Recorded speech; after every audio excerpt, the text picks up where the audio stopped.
Ousmane Sonko brise le silence et s'adresse directement au président Diomaye Faye. Entre mise au point, critique et vérité assumée, découvrez ce qui secoue aujourd'hui la scène politique sénégalaise. Comme vous l'avez suivi, il y a eu une évolution politique notable ces derniers jours. Le vendredi, coïncident à quelle date?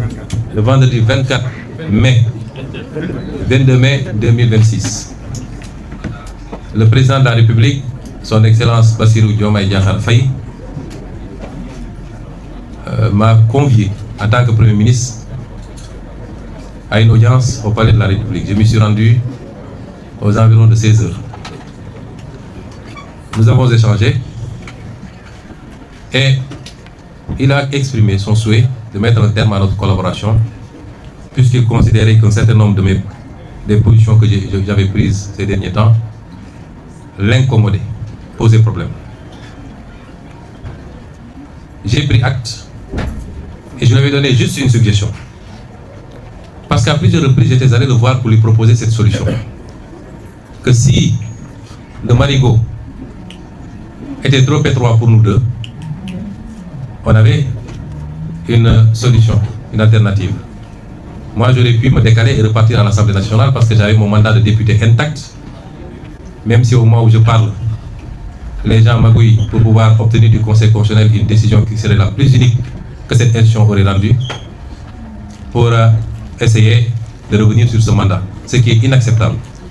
Parce que de 2016 à maintenant, les mêmes institutions, les mêmes organes, les mêmes leviers ont été utilisés pour comploter contre ma personne. Pratiquement depuis que je suis en politique. Les mêmes leviers ont été utilisés pour me radier de la fonction publique, pour me fomenter des dossiers judiciaires, pour me persécuter, m'emprisonner, m'empêcher d'être candidat. Et de toute évidence, et vu la configuration, c'est les mêmes pratiques qu'il compte continuer. Donc, à plusieurs reprises, j'étais allé le voir pour lui proposer cette solution, qui consistait, de manière concertée, à ce que je puisse me décaler moi vers l'Assemblée nationale, qu'ensemble nous discutions pour choisir un Premier ministre issu du parti, parce que c'est le parti qui est majoritaire, que nous discutions à la formation d'un gouvernement et que nous puissions ensemble continuer à cheminer.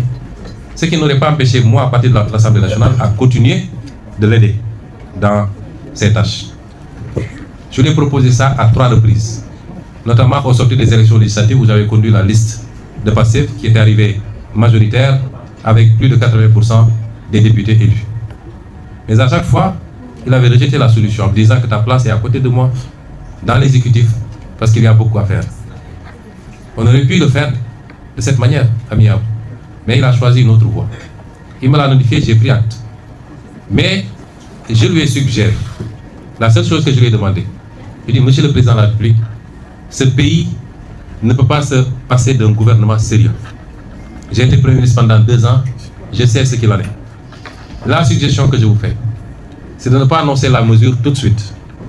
Qu'on se donne 24 heures à 48 heures au maximum, le week-end, pour discuter ensemble des modalités pratiques de matérialisation de cette décision. Autrement, vous serez obligé, il avait voulu que moi j'endosse partiellement, parce qu'il avait voulu que je dise que c'est d'un commun accord que nous avons décidé de nous séparer. J'ai dit non, si on discute et qu'on trouve des convergences, des accords, je peux le faire. À défaut, il faut que vous preniez la responsabilité de dire que vous m'avez limogé. Alors il m'a dit, je dois aller rendre visite à l'archevêque de Dakar. Je reviens peut-être vers 18h, 19h. Je vous ferai signe pour que nous puissions démarrer ces discussions. Quand cela ne tienne, je suis rentré au Petit Palais et j'étais à son écoute. À 20h35, il m'envoie un message pour me dire qu'il ne peut plus tenir la réunion et qu'il comptait annoncer la mesure de limogeage. J'ai pris acte. Quelques minutes plus tard, le directeur de cabinet a fait lecture du décret. Le secrétaire général du gouvernement ou de la présidence de la République. Cela ne m'a pas posé problème parce que c'est une solution que j'attendais depuis très longtemps. Mais je m'étais fixé une règle, c'est que la rupture ne viendrait pas de moi. Elle ne viendrait pas de moi. Et donc, je suis rentré le même jour à mon domicile et nous sommes restés chacun de son coin pendant au moins 3 jours, si je m'abuse. Jusqu'au lundi. Et ce lundi, j'avais convoqué une réunion à 20h30, une réunion qui devait regrouper tous les ministres sortants de PASTEF pour qu'ensemble nous évaluions la situation et que nous arrêtions une position.